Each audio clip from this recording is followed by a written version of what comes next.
So this is a horse's reaction that should be happening if a horse isn't sore with kissing spines. When you run your fingers along the side of the spine, it should feel soft.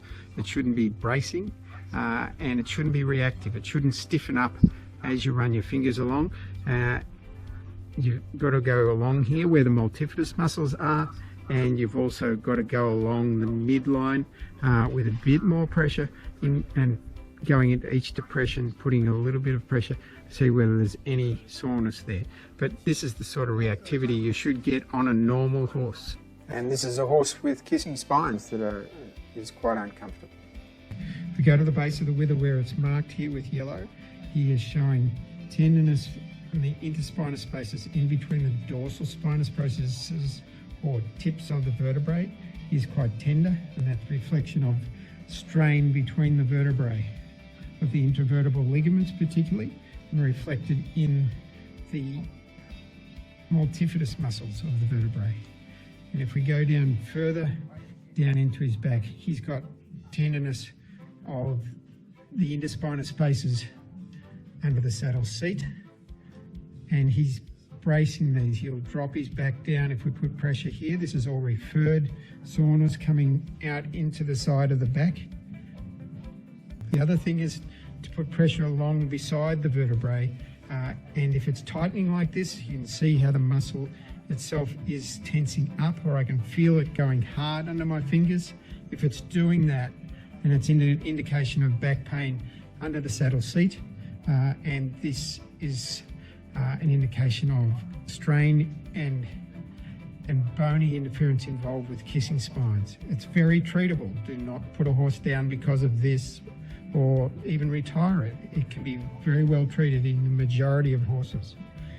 Likewise, if you get it at the base of the spine here, it will, you get the strain occurring. It'll often cause spasm in this area here, and they get quite bulky here. If you've seen horse getting bulky in this area, it's got strain in that area because of bad posture and needs treatment. If there are positive changes evident with palpation, then quite often in a veterinary setting, local anaesthetic will be injected around the kissing spines. And this is considered the gold standard test, much more gold standard than scintigraphy, ultrasound, x-rays. This is the gold standard test, and sometimes it's forgotten by my veterinary colleagues. It's something I do with every case to confirm that we've got a cause or a source of pain associated with this area that's not just response to palpation. Number one cause is that of postural problems, and as I mentioned, this shaped horse, this was a lovely horse, and he was performing reasonably well, but he's got a lot of symptoms or a lot of things common to many horses, and one of them is that he's got soreness in this region here from him dropping the back and pushing together the vertebrae and causing kissing spines. In this area here, he's actually bigger and more roached than he should be.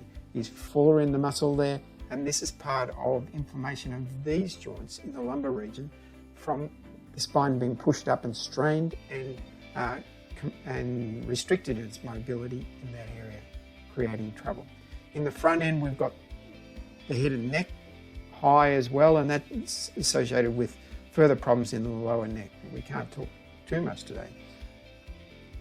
The kissing spines, as I say, are coming together in this spot here. What are the causes of poor posture?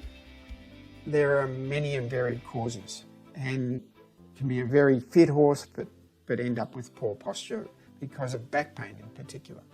So poorly conditioned backs would be the number one cause of poor posture, where the horses are not getting adequate exercise to really deal with keeping good physical strength and good core strength.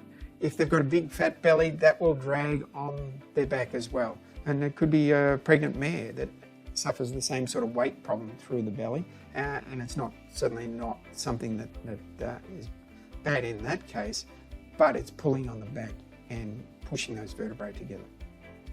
Sore backs or back soreness is a major component of the development of kissing spine.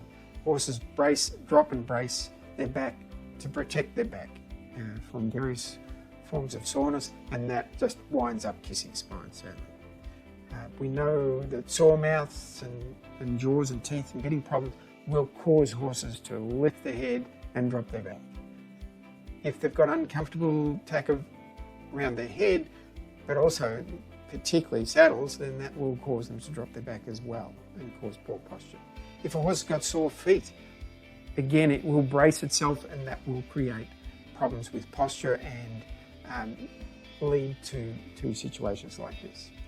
Horses that are fearful or got anxiety, perhaps they can't cope with their mate leaving them behind, or anxious because of soreness issues, they will have an exaggerated bad posture too. If the rider sadly hasn't got good enough riding ability, that's going to be hard on a horse's back, or they've got poor riding technique where they actually put the horse into a bad frame, which sadly happens too often with false collection in amongst our horses.